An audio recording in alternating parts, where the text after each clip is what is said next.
अगर आज रात आप आसमान की तरफ देखें तो आपको हजारों तारे दिखाई देंगे, लेकिन अगर मैं कहूं कि जो आप कुछ देख रहे हैं वो पूरे यूनिवर्स का सिर्फ लगभग 5% है। बाकी 95% मौजूद है लेकिन दिखाई नहीं देता। न उसे कोई टेलीस्कोप सीधे देख पाया है, न किसी इंसान ने, न किसी कैमरा ने। फिर भी साइंटिस्ट पूरी गंभीरता से मानते हैं कि वो सचमुच मौजूद है। सवाल ये है, अगर वो दिखाई ही नहीं देता तो हमें कैसे पता चला कि वो है?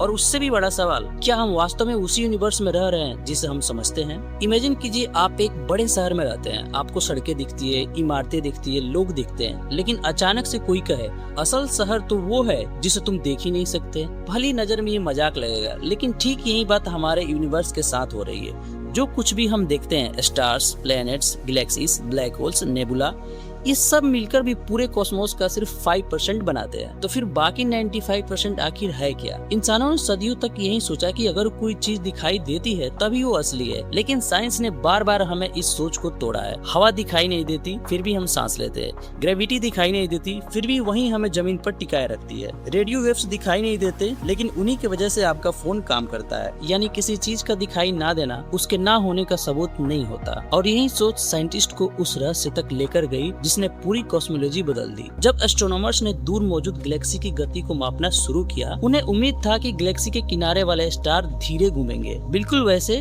जैसे किसी मैरी गो राउंड यानी झूला के किनारे बैठे इंसान आसानी से उड़ सकता है। लेकिन हुआ बिल्कुल उल्टा। गैलेक्सी के किनारे मौजूद स्टार्स इतनी तेजी से घूम रहे थे कि उन्हें बहुत पहले बाहर निकल जाना चाहिए था, लेकिन वो निकले नहीं, जैसे कोई अदृश्य ताकत उन्हें पकड़े हुए हो। यहीं से जन्म हुआ डार्क मैटर।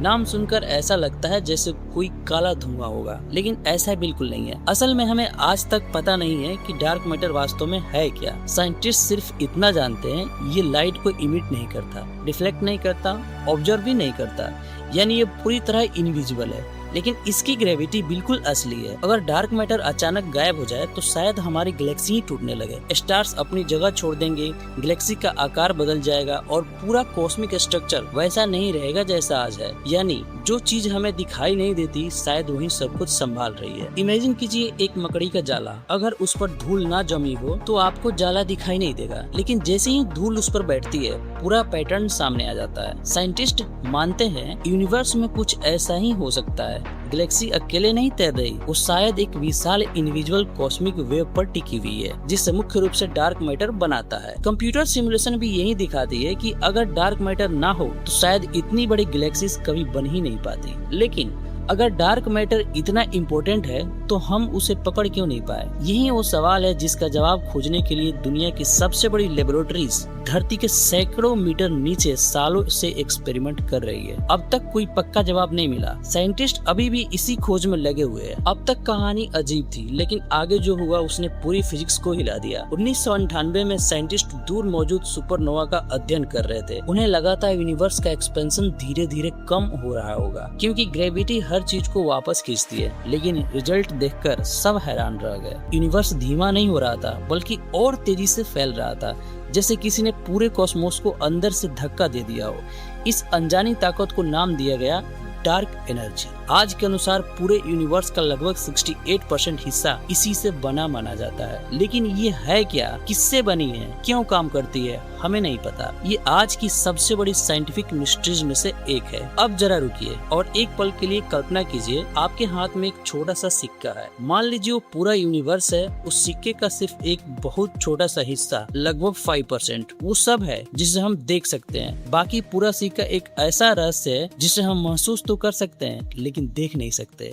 यानी मानव सभ्यता ने अब तक असल यूनिवर्स का सिर्फ एक छोटा सा कोना समझा है। सोचिए, हमने मून पर कदम रखा, मार्स तक रोबोट्स भेज दिए, ब्लैक होल की इमेज बना ली, ग्रेविटी वेव्स भी डिटेक्ट कर ली, फिर भी यूनिवर्स का ज्यादातर हिस्सा अभी भी हमारी समझ से बाहर है। शायद सबसे बड़ा डिस्कवरी अभी बाकी है। सबसे दिलचस्प बात ये नहीं है कि यूनिवर्स का 95% इनविजिबल है। सबसे दिलचस्प बात ये है कि हम उसे सीधे देखे बिना भी उसके प्रभावों को माप सकते हैं, बिल्कुल वैसे जैसे हवा दिखाई नहीं देती लेकिन पेड़ों की हिलती शाखाएं बता देती है कि हवा मौजूद है।